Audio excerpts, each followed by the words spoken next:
You're listening to RevOps FM with Justin Norris. Welcome to RevOps FM. Attribution remains one of the hardest challenges in marketing. It affects literally everything, how we're perceived as a discipline, the strategies, the activities we decide to do, how we justify our existence, all of it. And at the end of the day, there's still so little rigor in most companies around attribution. Most teams I've worked with are doing something either very basic, like first or last touch, or using methodologies pushed by a vendor that are kind of just invented out of thin air, that aren't backed by a lot of evidence. I don't say that to be critical because I've used those methodologies too.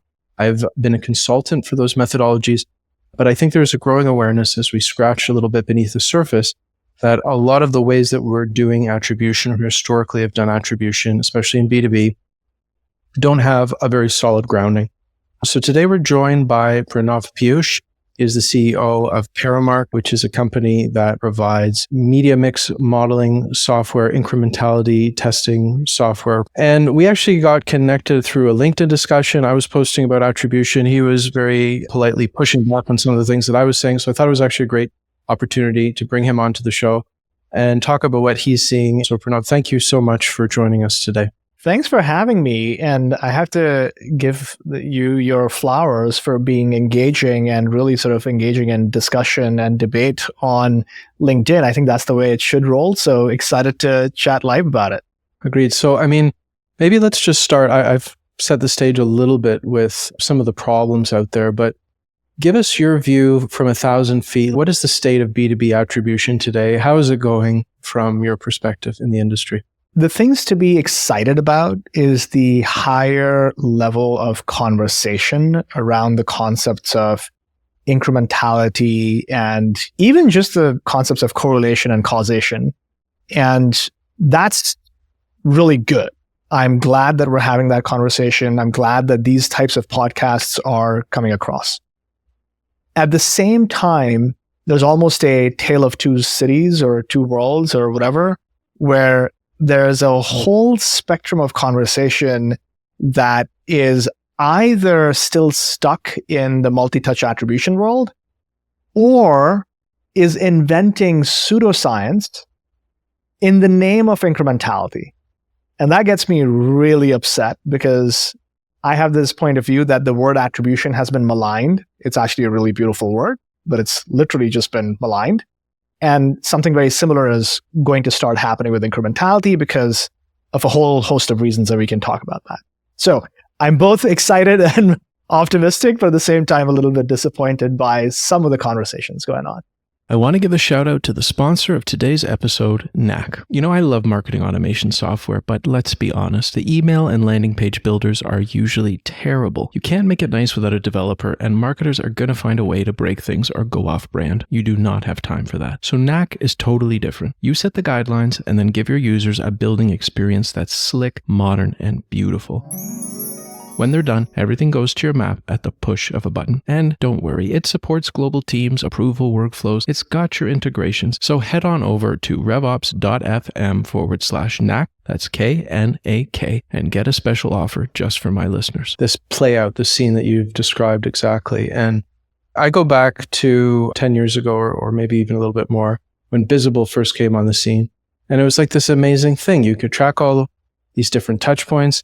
And then you could choose all these different ways to divide them up, take your opportunity credit, and you just kind of slice it up like a pizza. Like this touch point gets a slice, and we do W shape or equal weight or whatever.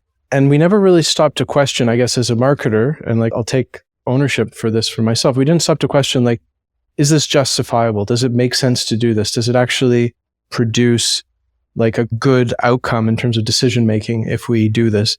And now I guess there is a lot more pushback against this. Can you just walk us through, is that sort of historical multi-touch attribution methodology, is it a valid way of looking at the world? And if not, why not? I give you 3 points of evidence that will hopefully help inform this conversation. So the first one, if you look at a whole variety of channels, and this is arguably sort of more biased towards larger brands, whether you're B2B or B2C. But if you look at channels like social, video, podcasts, like the one that we're talking about right now, these do not generate clicks or touches. By definition, you are going to exclude a significant part of marketing and media from your models if you rely on multi-touch attribution models to assess the impact of these types of channels. And well, some people will tell me, well, like, what about view-through attribution, right? Isn't that the solution? And I'm like, yes and no, because that brings me to the second point, which is there's coincidence, there's correlation, and there's causation. Okay, the 3 C's. Everything that we are talking about in MTA world is coincidence.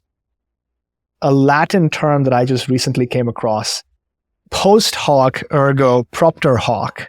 All this means is after this, therefore because of this. That's a logical fallacy. That is a very popular fallacy, that just because something happened right prior to something else happening, that we assume that there's a cause and effect relationship there, where there isn't even a correlation. So that's the second point. And the third is when you add all the privacy changes that have happened in the last 5 years, people are realizing that even the touch-based data that they do have is incomplete. Because guess what? 20 to 30 to 50% of people do not accept cookies. And most of your first click, last click data is coming through either cookies or UTM codes. And now there's increasing evidence that UTM codes are probably going to get stripped out from pretty much every browser. Safari is already doing that in multiple cases. Firefox is already doing that in multiple cases. So when you look at all 3 of those points, it's like, how can multi-touch attribution work? And that's how I generally think about this conversation. Now, it doesn't mean that you shouldn't track clicks and touches. That's not what I'm saying. There's perfect, legitimate use cases for tracking a user journey. And that's how I think about that data. It's behavioral analytics. It's not attribution. Attribution is very simply cause and effect. If we're not talking about cause and effect, you can't call it attribution. So that is an important distinction to make. Tracking the touch points, understanding these are observable facts that we can detect. We're not saying it's the entirety of everything that happened. It's just we're saying that this happened and we could track it. That can be useful.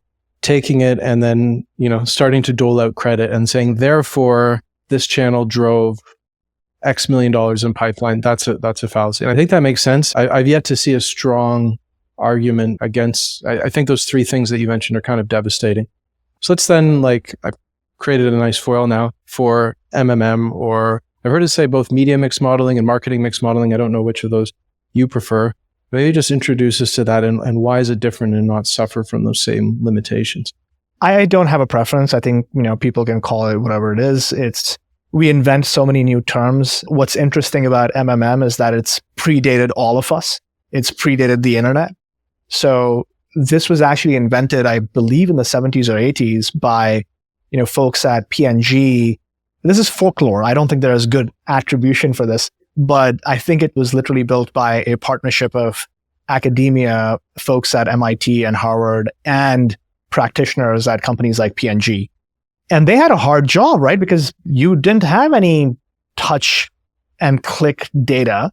So how do you know which of your ads are working or not working? And they were working with, TV and radio and newspapers and these types of media channels. And so they had to invent something new. And so you had a bunch of these statisticians who we now call data scientists, who in the 70s and 80s are like, hey, there's actually a way that we can model the data about readership and listenership and find correlations between the increase or decrease in readership and sales of P&G products. So as you increase the number of ads in the Wall Street Journal, maybe that's a bad example, how many more sales can be attributed to that region that that newspaper is distributed in? And that was the beginning of MMM. You look at time series data. So you're looking at day by day, you have 10,000 people reading a newspaper. You have 15,000 people reading a newspaper. You have 20,000 people reading a newspaper. And as that trend goes up and to the right, do you have a corresponding increase in your sales? And vice versa. When you decrease the distribution of ads through newspapers? Do you see a decline in your sales? And now when you do that across multiple channels at the same time, you can build very sophisticated models. And these are all being done through spreadsheets and manual work back in the 80s. And now it's been digitized, and we can talk about sort of what that's been like. So when you think of it that way, right, let's talk about all three issues. You no longer have to sacrifice channels. This can work for newspapers. It can work for Google. It can work for podcasts. It can work for pretty much any channel out there. Second, you are no longer making an assumption about one thing happening and therefore the second thing happening. You're actually looking at the statistical correlation between a quantity increasing and its impact on your sales increasing or not.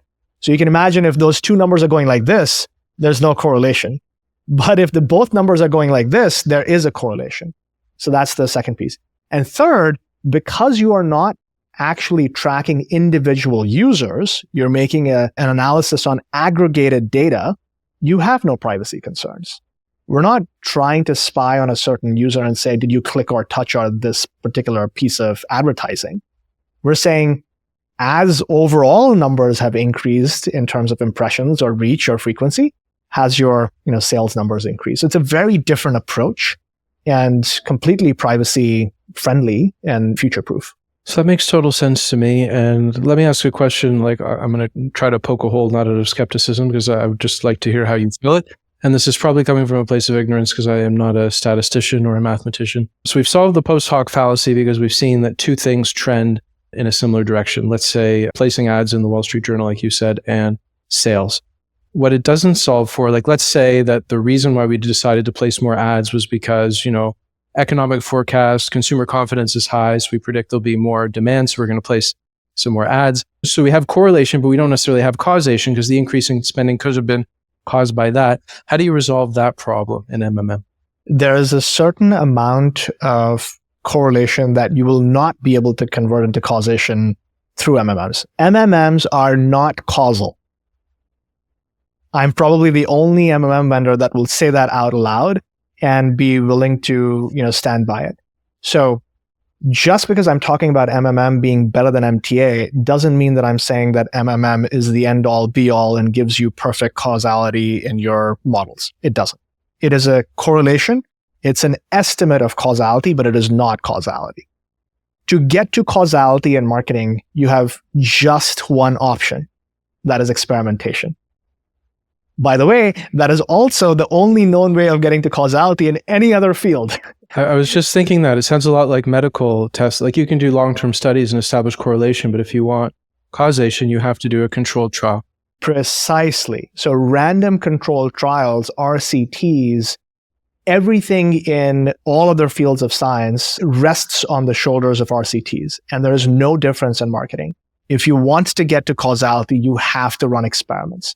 So one of the things that we talk about at Paramark all the time is the purpose of your marketing mix models, media mix models, attribution models is not to establish causality. It is to understand the hints of causality. It's estimates of causality. And if you really want to get precise about causality, that should inform a series of experiments that you are running. And we can talk about how experiments can be run in media. It's harder than running an A/B test on your website because you don't control the surface, right? You don't control TV, you don't control radio, you don't control Meta. But there are reasonable ways of doing experimentation on that channel that gives you a sense of causality. And I can talk about that if there's, if you think that's a good time to jump into it. Yeah, I mean, let's go there. Let's say a podcast. Here's a perfect example. Obviously, this is my own podcast. Let's say a company's looking to run a podcast. How should we understand causally if it's affecting sales or not? That's an interesting one. Podcast advertising, far easier to test causality, right? Because if you're advertising on Spotify or on YouTube or any other channel where you have sort of podcast advertising, almost all of those platforms are going to give you geo-targeting capabilities. So if you're doing testing on podcast ads, the way to construct your test and control groups is by geography. And you'll tell Spotify that, hey, target my ads just to, I'm just making this up, San Francisco and Miami, and let's keep New York and Austin as the control. And you're going to monitor your conversions from those locations over the next 6 weeks to see if there was a statistically valid increase in your conversions as a result of you running those podcast ads. So that is pretty much the blueprint for any channel. The hardest parts about this are identifying the right geographies, identifying the time frame, and identifying the amount of budget that you have to dedicate to be able to see an effect. That's pretty simple. Podcasts by themselves, I think of them as an asset, not a channel. So let's talk about this. You and I are recording this podcast. Well, how does it make it out to people? There's only one way. You have to distribute it. So the real question is, how are you distributing it? And does that distribution plan have a positive effect on your pipeline?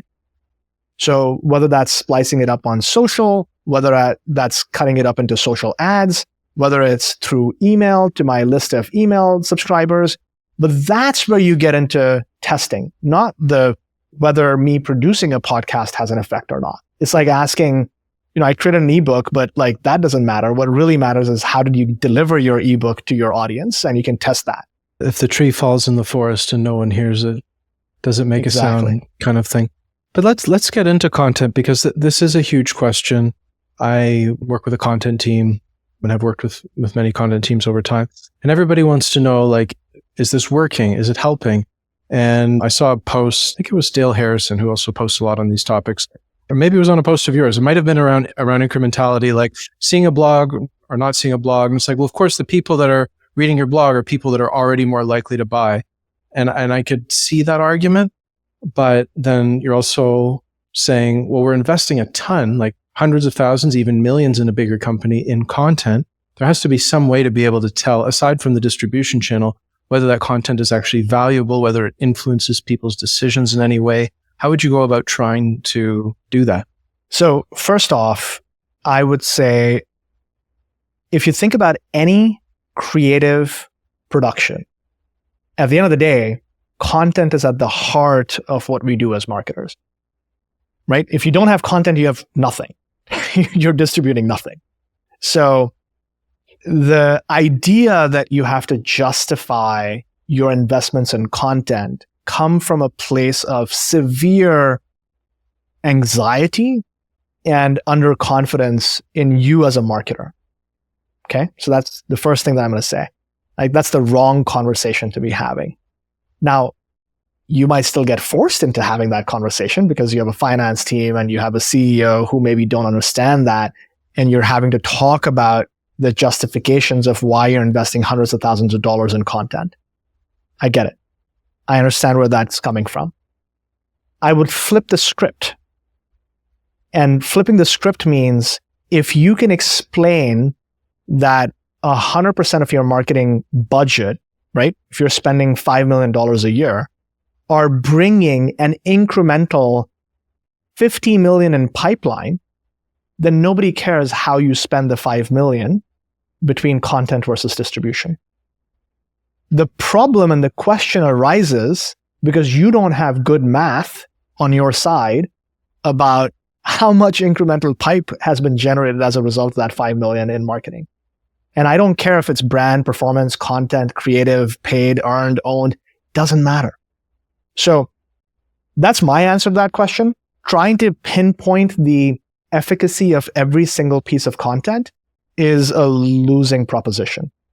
If you had to do it, I would do it based on the engagement metrics of that content. What do I mean? I had a conversation with Ashley Faust from Atlassian, and I pitched this concept to her. I was like, look at the total volume of consumption of a content. So if you're talking about a blog post, the total minutes that have ever been read about a certain blog post. If it's a video, the total view time of that video. Guess what? If you go and talk to YouTube creators, that's what they're going to talk about, the lifetime viewership of their content.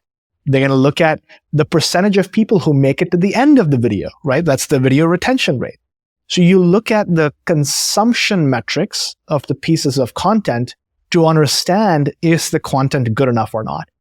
But again, you still have to figure out how you're going to distribute the content. And that's a different metric altogether. That makes sense to me. And I think I agree with you, but I want to drill down on it one more level, just because this really, and I'm sure you have a similar experience, this really is a conversation we have all the time. And I think part of it, you're quite right, is the insecurity I think we've developed as marketers in the face of like these purely short-term activation, performance-driven metrics, and the way that executive teams ask questions to marketers. So there's that. But then I think there's also, you want to know sometimes, like, is my content any good? Like, I put out podcast episodes, I want to understand, are these episodes good? Are the ones with the highest viewership the best episodes? Or is it, there's lots of factors that come into it. So to give a tangible example to just try to test what you're saying, we have a blog post in my company. It's like a very top of funnel. It's a blog post, an asset. It's something. It's a piece of content. Very top of funnel, very general, not really product related. So of course it gets a ton of traffic. It's about like onboarding or something like that, something that's very relevant to everyone. So it's a lot of people, but there's no guarantee that the people who are consuming that content, have any sort of like product related intent, are ever going to buy anything, connect that content back to our product. So I totally buy into the engagement metrics, and that is the same feedback I give to my team. And yet I struggle sometimes when you say it could be engaging, but is it engaging the right people that eventually will lead to the outcomes that you want? Like, how do you control for that? It's the same topic as the question of a marketing qualified lead. It's the same exact conversation. And if you think about the word qualified, who are we to qualify our prospects? They are qualifying us for whether we solve their need or not. So that to me is not a measurement question. That's a strategy question of why are you putting that content out in the first place? And if you're putting the content out in the first place is to, boost your engagement metrics, then obviously it's going to attract the wrong traffic. You see what I'm saying? Mm-hmm. Because your strategy is focused on juicing a number rather than to serve your audience. If your strategy was to serve your audience, you would immediately think about a different way of measuring it, or your measurement would be more real. So I think we conflate different things when we talk about content strategy. Like, I don't care for the qualified metric. I don't care for qualified as a term. We don't do any of that at Paramark itself, is because it's very clear who we serve. And if you don't find that out on your first visit to Paramark, we did something wrong. So it doesn't matter what engagement metrics I had from that number. And again, it goes back to like having that conversation with your leadership. It's like, no, I want to increase my organic visits to the website by 20%. And you're like making shit up to do that. But why are we doing that? Like, why is 20% the right number? Basically, the content engagement is a useful proxy of how valuable the content is. But if you're putting out content about like how to pick the winning lottery numbers, you shouldn't necessarily expect more people to buy your contract management software. Like, it just doesn't work that way. That's logical. Reframing it as a strategy rather than a measurement question, I think, is interesting. So digging a little bit into this, and I don't expect you to like unpack complex math here in a conversation, but how does it actually work under the hood? What are the inputs? What are the outputs? And then how are your customers actually making decisions using this information? Yeah, there's a lot there. No, I think we should talk about it. So if you visualize the question of marketing measurement as a formula, that's the best sort of way that I have found. So on the right-hand side, you've got your success metric. Might be pipeline, might be sales, might be orders, might be leads, whatever the metric is that you're optimizing towards. And on the left-hand side, you've got every single marketing channel. You've got a multiplier on that marketing channel that represents the strength of the correlation, okay? And you have a few other variables that are representing seasonality, that are representing the organic trend of your business, that are representing other factors that may be outside of your marketing team's control. When you sum up all of those things on the left-hand side, you're trying to predict the right-hand side. That's what's happening under the hood. And I'm not even kidding. If you actually go look up the academic work, that's literally what's happening under the hood. So it's just a way to solve that formula. And you're applying a whole bunch of machine learning to predict or to simulate, based on all the data that you have, the answer to that equation. So how do customers make use of this? When you get output out of an MMM, you essentially get a few different sort of interesting tidbits of information.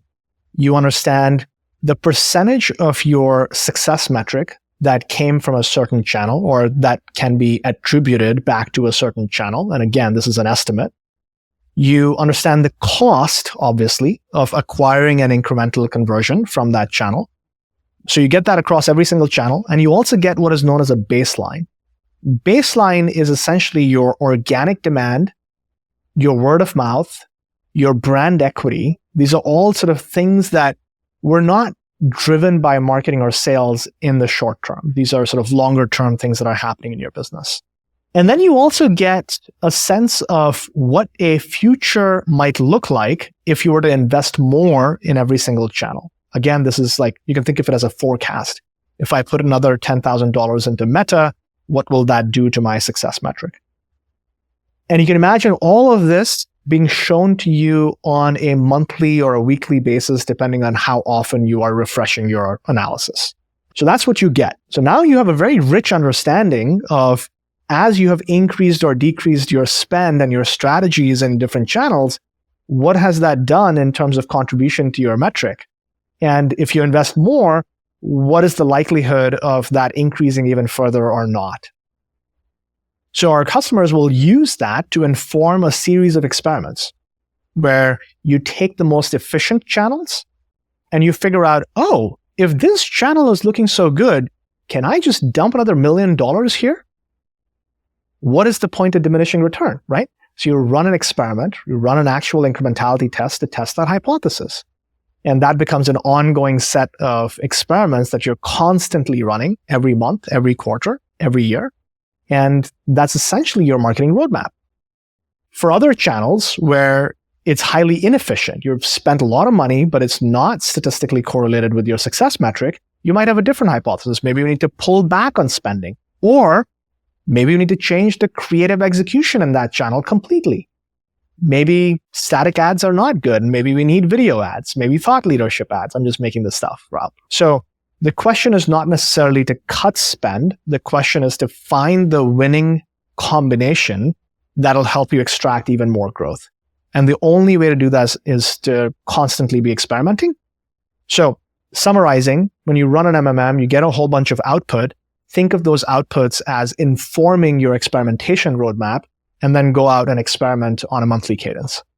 Last November, I watched as my LinkedIn feed blew up with posts from people at Mopsapalooza. They were raving about the conference and having the best time. Don't miss out like I did. This November, Mopsapalooza is back in sunny Anaheim, California, and it's going to be the marketing ops event of the year, packed with hands-on learning from real practitioners. This is the only truly community-led, tech-agnostic MOPS conference out there. It's got the best speakers, the best networking, the best social events, maybe even a trip to Disneyland. This isn't your 50,000-person tech company conference. It's an intimate gathering of folks who are in the trenches every day, and registration is capped at 700 attendees. Tickets are going fast, so go to revops.fm/MOPS. That's revops.fm/MOPS to sign up today. I want to steel man your case here because on many levels, I would love for this to be like the answer. Not that I have a horse in this race, but just the status quo is so bad for marketing attribution that it would be wonderful if this was the solution. So it feels like a big company thing. It feels like, yeah, all right, if I've got millions of dollars to play around where like an extra $1 million in spend for an experiment, like sure. But if I'm a smaller company, or even I'm at like a scale up stage company, 400 people, $50 million ARR, I'm picking a fake number, it's not the real number, let's say a $5 million budget or even a $10 million marketing budget, you don't necessarily have that sort of wiggle room. So what do you do? First off, you're absolutely right that if you are just spending $100,000 a year, all of the stuff that I said is way too complicated for you. And I do not recommend it. So this is not the go-to methodology for seed stage startups or even Series A startups or, your mom and pop store around the corner. That's not it. This is meant for when you have lots of channels and a lot of spend to optimize. That's the reality. Now, what is the threshold? And probably somewhere around $1 million or $2 million, where you start to see that transition from mostly one channel to now many channels. And this number will be different for different types of businesses, right? You could have an e-commerce store where all you do is Facebook. That's it. That's your only distribution method. And you have 10 million in spend on Facebook. And you don't need to do attribution modeling because that's the only channel you have. There is nothing else. So there's a little bit of like just fake, I'm giving you some like lines, but they're not precise lines. Now, having said that, if I were, and Paramark doesn't do advertising just yet, we are going to start in Q4, maybe in Q1.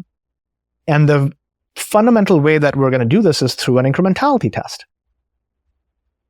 So here's the fun fact. You don't need to have MMM to be able to do incrementality testing. You can run an incrementality test, a geo test with any budget. So how does one do it? If I'm spending for the first time ever, I can look at all of my traffic today and where that traffic comes from by geography.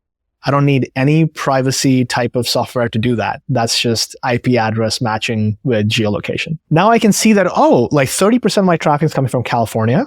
The remaining is split across these 5 states, New York, Texas, Washington, whatever. I'm going to run this campaign just in Texas and see if my traffic goes up. Do my demos go up? Does my pipeline go up? Based on the location of the people who are entering the funnel. That's it. I don't need any complicated software to do this. So the interesting thing is everything that I just talked about, you don't need software to do it on your own at a smaller scale. You can do it yourself. You need basic math skills and basic, understanding of how to do geo-targeting in all the ad platforms. So that's my answer for smaller stage companies. That's really interesting. Is there anything to be said about confounding variables as we record this, terrible events with Hurricane Helene on the East Coast of the US? That's going to affect demand to some degree for some period of time. How do you adjust for that in these models? Listen, I think for smaller businesses, when you're just starting, you literally will know what's happening in your test market. You're not going to set it and then not look at the news for the next 6 weeks, right? So you can always kind of reset if you run into any issues that have a potentially negative effect on your test. This happens all the time. Even in A/B testing, you launch an A/B test and like, oh shit, there's a bug in our test version. Okay, we're going to have to fix that bug and then relaunch the test. So that's a very acceptable answer to that question. It gets a little bit more interesting when you're at a large scale. When you're at a large scale, you may not have your eyes in every single DMA and every single state and location. That's impossible. And so the art is in constructing your test and control groups in a way that you minimize for the confounding variables. So you're not just looking at one DMA, one city. You're looking at a collection of test states. You're grouping them together that sometimes will avoid the noise that might come from like location-specific variables. Even having said that, if you were doing this test in March of 2020, I would probably not look at the results of that test. So the point that I'm making there is you always have to use judgment. That's why us humans will have jobs for a very, very long time, is you're applying human judgment on top of the data and not letting the data do the judgment for you. And that's how I think about confounding variables is you have to have a good hypothesis of what else could have happened that impacted this result that doesn't pass your intuition.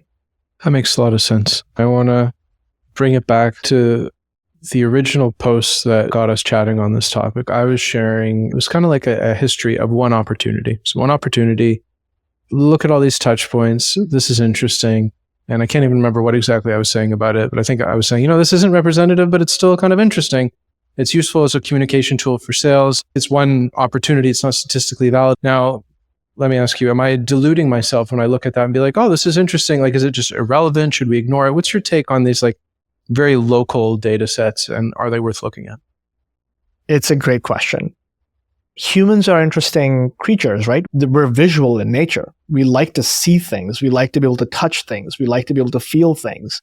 And there's a natural tendency for us to do the same thing when it comes to analytics. If it's not on a chart, it's really hard for us to visualize, right? Which is why MMMs struggle so much, because there's such like probabilistic, statistical sort of type of things that it's people's intuitive mental models don't map to that way of thinking. So that's what's going on in your brain when you see that laid out very neatly on a chart, that this thing happened, this thing happened, this thing happened, this thing happened, and it gives you a sense of comfort. I know that this is what happened. So are you deluding yourself? Maybe that's a strong word. What I would say is I don't think that it adds anything to your reality, is what I'm going to say. Think about the additional information that you got out of that you didn't already know. So my way of thinking about this is, if you are looking at that data, you're doing that to understand the behavioral journey of somebody. And that's literally like, this is what I did, and then this is what I did, and then this is what I did. If you view it from that lens, perfectly reasonable. Hey, we understand our customer's journey through the buying process. Here's the typical things that are involved in the behavior journey. But does that mean that there is cause and effect? Probably not. And those two things are very distinct things. And you have to just have an intellectually honest conversation about what are you actually looking at. I think that's reasonable. The way you put it about the way people process information, William Carlos Williams, a modernist poet from the United States, he had this famous expression, no ideas but in things. And I often think about that because I actually have a lot of trouble dealing with like mathematical abstractions. I really find that my insights and my understanding come from concrete particulars. So would it be valid to say, I'm looking at this journey, obviously there's nothing even correlative about one opportunity's journey, let alone causative, but I say, oh, look, they're like, before they buy, all these people started attending these workshops we were having. Maybe there's something to that. And like what you said for MMM, it could inform a larger scale experiment. Is that an okay way, in your opinion, to look at it? Absolutely. And I would also look at the individual things that are happening in that journey, right? So the one that you described, workshops, webinars, events, these are real things that are happening in the world, as opposed to I sent an email to my entire email database. An email showed up as a touch point in that journey. So you have to apply a human judgment when you're evaluating these journeys of like, what is really going on? And I say this to many marketers, if you're not talking to your audience on a daily basis, what are you even doing, right? You can't call yourself a marketer. So the other part of this is like, let's break out of our charts and visuals and let's go talk to actual human beings. That's going to tell you a lot more about whether it was the email or the workshop that got them excited to engage with your buying process. So even those conversations, it's another example of something that it doesn't really scale mathematically, but it's very rich in terms of giving ideas, it feeds the sort of intuitive, emotional side of your brain, you could say, for lack of a better word. Totally. And I go back to the P&G example, right? So tying it all the way back, MMM started with this partnership between operators and academics at P&G. Guess what? P&G was also a pioneer in how you do customer research. They were spending time in people's homes, understanding how they used P&G products. And they still, to this day, have a huge team of people who just does that. So you can have both methodologies to understand the impact of your products in your customers' lives and how they make decisions at an individual level, but then really get to understand them and talk to them and observe them in their reality, and also look at the aggregate impact of your marketing strategies on buying behaviors and your sales metrics. It's not an either or, it's a both. So great line of questioning. So turning to incrementality again, you've mentioned it a few times. I see some vendors using incrementality probably in ways that you would disapprove of. I'm sure that I have used incrementality probably in ways that you would disapprove of in terms of communicating about it internally. And the example I wrote down, which I think was the same, maybe the same example from your blog post. All right, two charts, people that viewed a blog content and people that didn't. Oh, look, the people that viewed blog content have a greater chance, greater likelihood of converting. Like that's kind of seems reasonable. It's better than multi-touch. We're not just saying like, because they viewed a blog, we're giving it some credit, which is probably the most reductive. We're at least dividing them into groups. Why is this not useful, let's say, not valid? Yeah, it's a great question. In that analysis, you are comparing two cohorts or two groups both groups had the option of viewing the content or not viewing the content. One group chose to view the content, one group chose not to view the content. So these are very different groups by themselves. And therein lies the challenge of claiming incrementality. If you take a step back and think about the concept of incrementality testing, right? We talked about test and control groups. For test and control groups, for RCTs, your groups have to be identical. So in an RCT world, in an incrementality testing world, you would have a test group where it's made up of both people who are viewing the blog and not viewing the blog, and a control group where there is no blog. Because you're testing the effect of the existence of the blog in getting to the conversion. Not just did they choose to do it, because already they've self-selected into selection bias is exactly the term. So that's precisely it. Anytime you have a question of incrementality, the immediate question you have to have is, what is the control? And the control has to be the non-existence of the marketing or the media or the asset that is in the test bucket. Otherwise, it wasn't a causal analysis at all. And still on the subject of incrementality, I saw something on LinkedIn the other day, which I actually found disturbing on some level. So I'd like you to comment on it. It was the comment that, all right, let's say you bid on AdWords. You acquire a customer that way. We're not saying that AdWords was the only thing responsible for that, but at least like common sensically, you would feel, I'm going to give AdWords a little bit of credit. And then someone in the comment, again, I can't remember who, was like, actually, there could have been no incrementality whatsoever from doing that.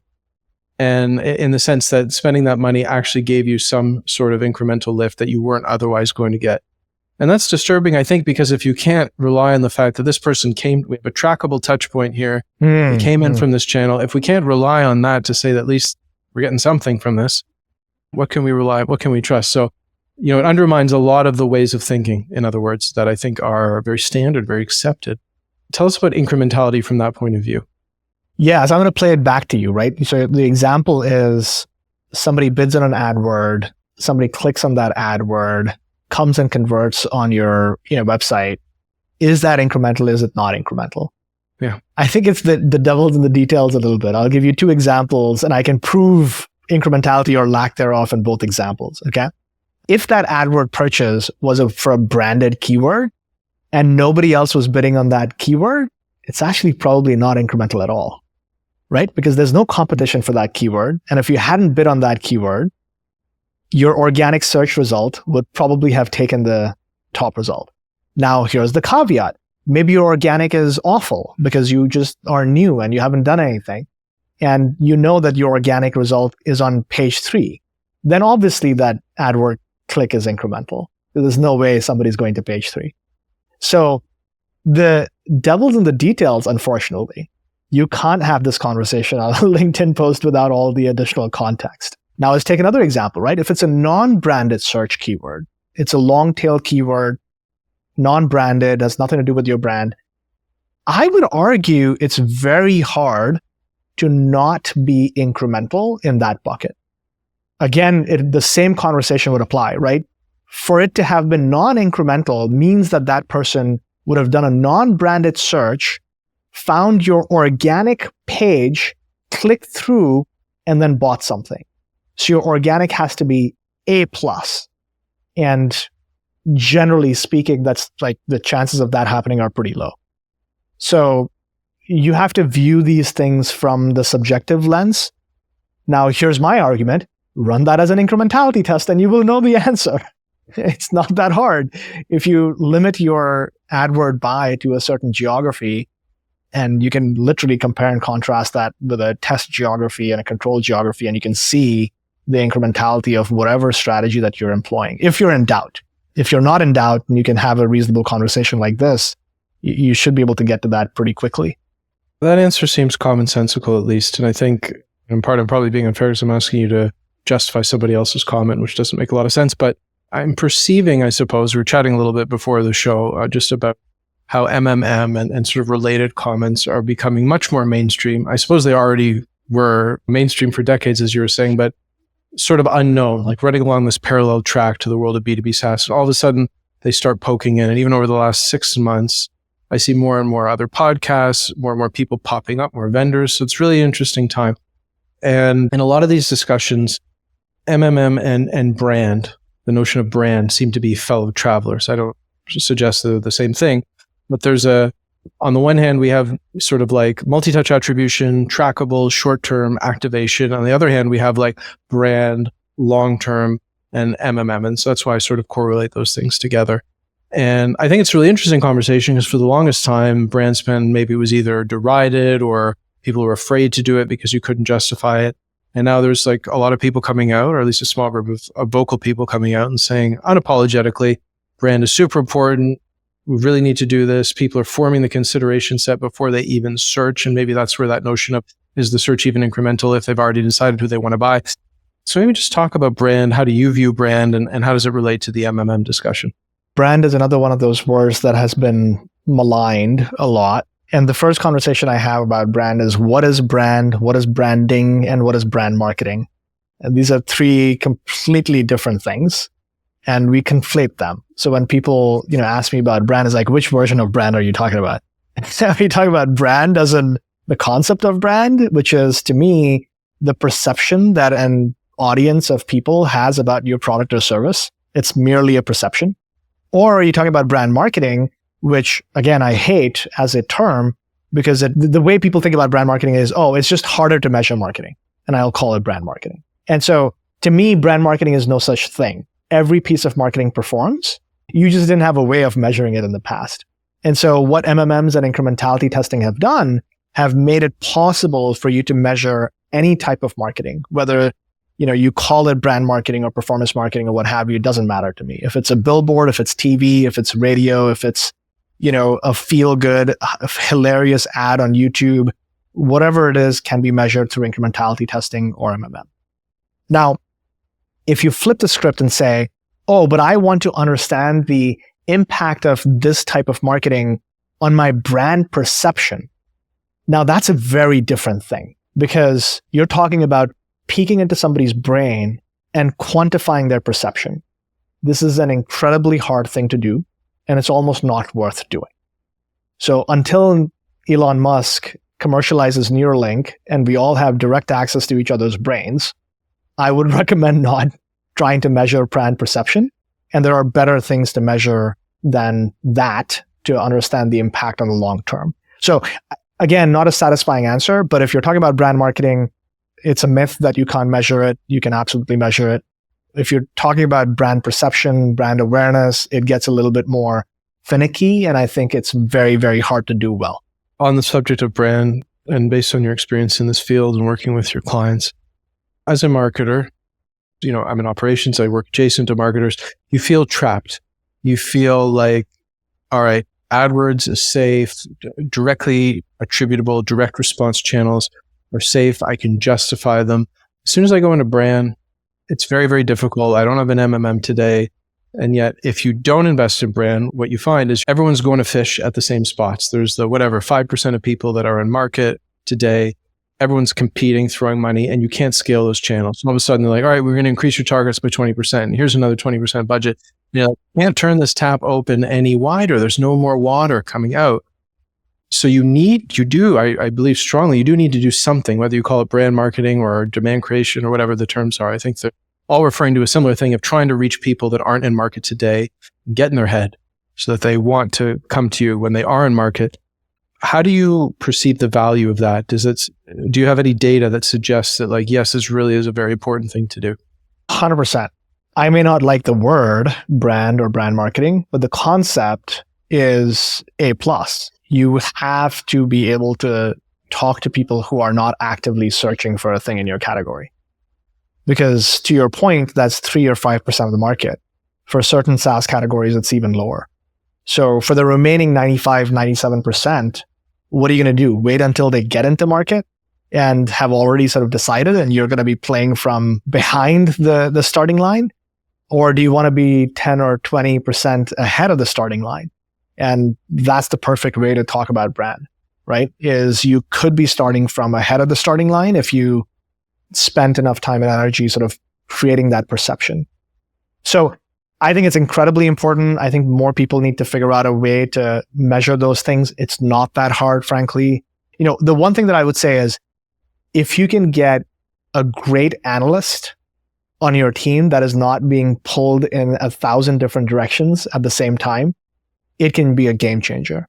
Or there's so many consultants and vendors out there in the ecosystem, wink, wink, that you should really have somebody who can be an extension to your, marketing analyst, marketing operations team that's giving you that firepower to go test new channels that you don't have the internal sort of infrastructure to be able to do. And if you can make the case to go build that internal infrastructure, hell yes, go for it.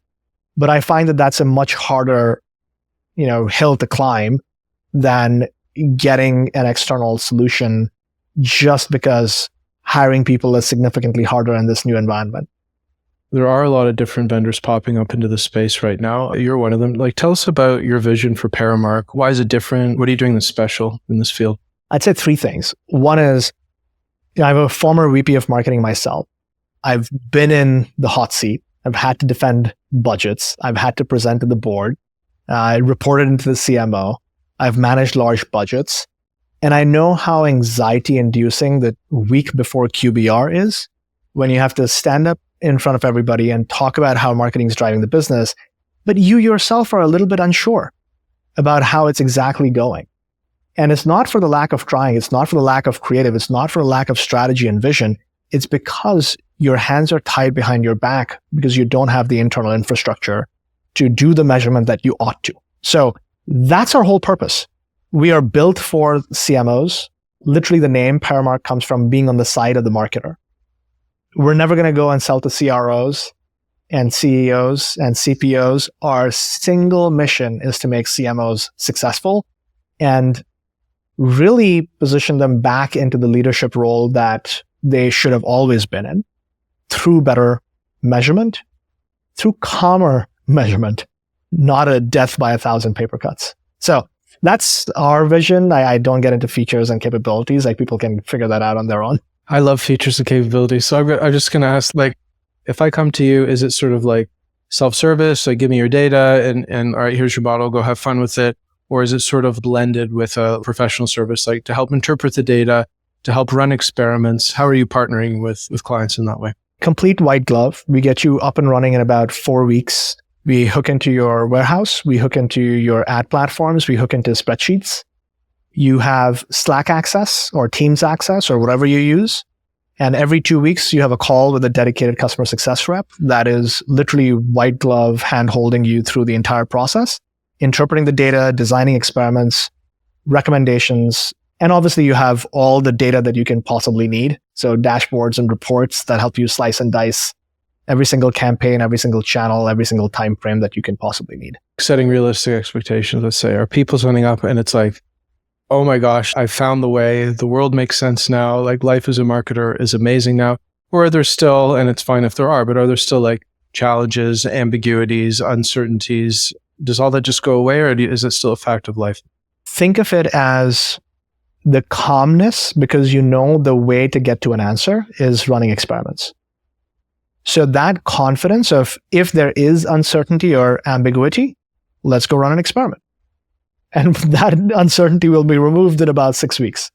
So it's a different way of operating, which is coming from a position of strength and confidence and predictability and a way of knowing the answer because you have experimentation as part of the platform. If you were just doing marketing mix modeling or attribution modeling, which is much more sort of looking back, well, I don't believe it. How should I believe it? And you get into these philosophical debates rather than, no, let's go run an experiment.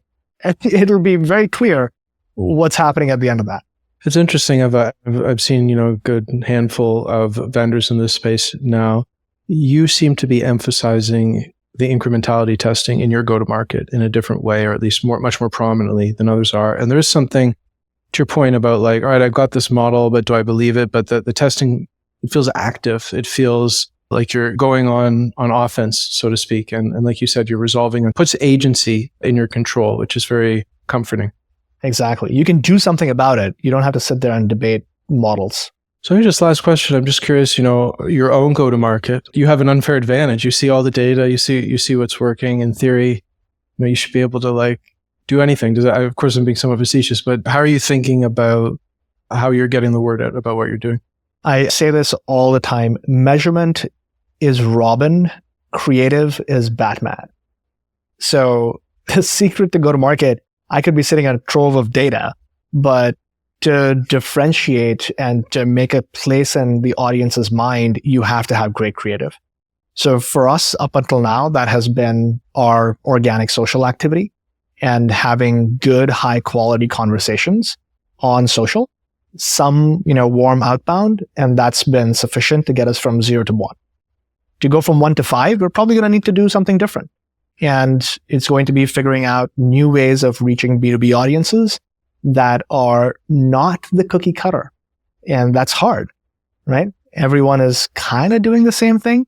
And we have some tricks up our sleeve, but I won't talk about that just yet. You'll see it in market. So hopefully you'll see it in market and you'll tell me if you liked it or you didn't.